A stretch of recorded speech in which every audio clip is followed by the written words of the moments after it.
এই ফ্যান্টাসি দিয়ে কিচ্ছু হবে না, আবেগ দিয়ে ফ্যান্টাসি দিয়ে কাজের কাজ কিছু হবে না।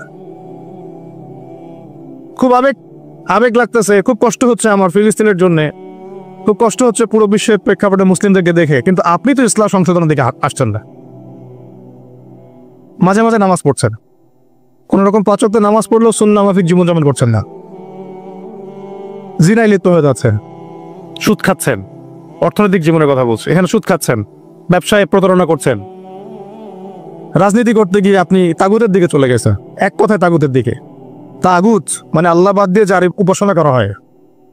আমরা এখানে আল্লাহ পাকের বিধানের দাসত্বের চাইতে মানব রচিত বিধানের দাসত্ব বেশি করেছি এবং করছি, এখনো করছি, করে যাচ্ছি।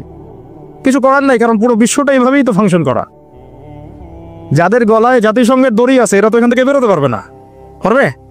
পারবে না, তাহলে ওদের আন্ডারে যে রুলস এন্ড রেগুলেশনস এর আওতায় তো চলতে হবে।